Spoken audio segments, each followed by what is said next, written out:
France, premier réseau associatif de conseil et d'expertise comptable présente Parole d'expert. Serre France, c'est bien plus que de la comptabilité, c'est du conseil.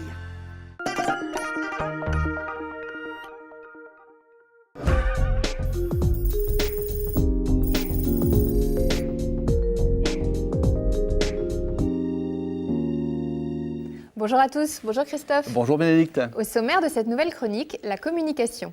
En situation de communication, l'attitude du dirigeant est primordiale dans l'issue positive de la relation avec ses interlocuteurs. Que votre objectif soit d'informer, de vous informer ou de négocier, voici quelques conseils pour mieux vivre avec vos associés et vos employés. La transmission des informations par le chef d'entreprise est souvent au cœur de la performance de l'entreprise. La mauvaise transmission, l'incompréhension des objectifs et des tâches à accomplir impactent négativement son activité. C'est alors une source de dysfonctionnement, de tension entre les personnes et d'insatisfaction pour les clients. Et nul besoin d'être une grande entreprise. À partir de 2 personnes, le besoin d'une bonne communication est primordial.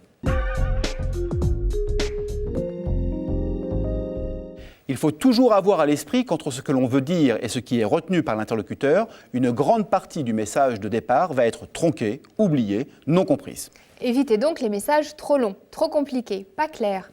Préparer sa communication est un gage de bons résultats. Et pour cela, la question préalable à se poser est « Quels sont les objectifs de ma communication ?»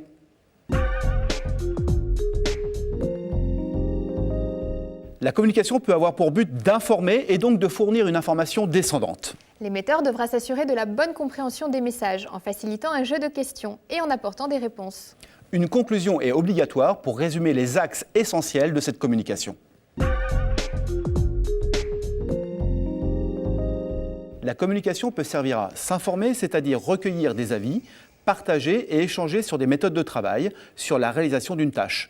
Le dirigeant doit être dans une posture d'écoute, reformulant l'expression des participants pour s'assurer d'avoir bien compris les messages ou pour approfondir ce qui est dit. Chacun doit pouvoir s'exprimer. Si une personne ne s'exprime pas, il faut absolument lui donner la parole pour éviter les non-dits. Le dirigeant peut alors apporter des explications à l'issue du tour de table.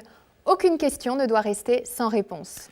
Soit la réponse interviendra après un temps de recherche et le dirigeant s'engage sur une date pour l'apporter. Soit la réponse à une demande est sans suite, mais elle doit être argumentée. L'erreur est de faire s'exprimer ses collaborateurs dans le vide. Ces réunions qui incitent à l'expression des salariés ou des associés sont une source de motivation et de stimulation des idées. C'est souvent le lieu privilégié de la résolution de problèmes techniques ou organisationnels. Attention à ne pas tomber dans le piège du faucon, yaka. Tout est discutable ou négociable à condition d'argumenter et de positiver. Le dirigeant doit être le gardien de la qualité des discussions et donc montrer l'exemple.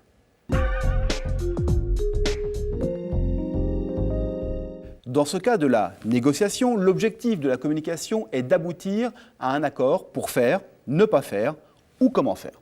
La majeure partie de nos temps relationnels sont des temps de négociation. Cette négociation permet de faire émerger les points de convergence ou de divergence pour effectuer une tâche, pour obtenir les résultats d'une action donnée. Généralement, l'aboutissement de cette négociation est souvent très rapide. Parfois, quand elle nécessite une évolution dans la manière de travailler, dans les habitudes, les accords sont plus longs à trouver. En situation de communication, l'attitude du dirigeant est primordiale dans l'issue positive de la relation avec ses interlocuteurs. Il doit réguler les tensions qui apparaissent entre eux, recentrer sur le sujet en permanence, éviter les digressions genre café du commerce.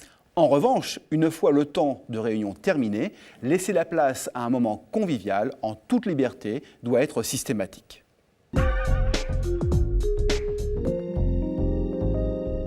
Encadrer, diriger, c'est d'abord avoir les qualités d'un animateur d'équipe. Ces phases relationnelles sont au cœur du bon fonctionnement de l'entreprise. On regrettera cependant que peu de formations intègrent cette dimension managériale. Pourtant, quel plaisir de travailler en situation de confiance mutuelle.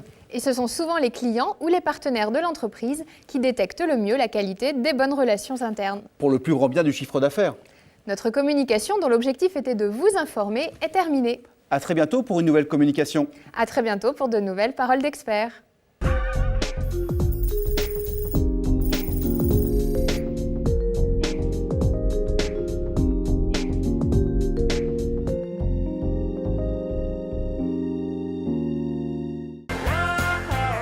France, premier réseau associatif de conseil et d'expertise comptable, vous a présenté Parole d'expert. Serre France, c'est bien plus que de la comptabilité, c'est du conseil.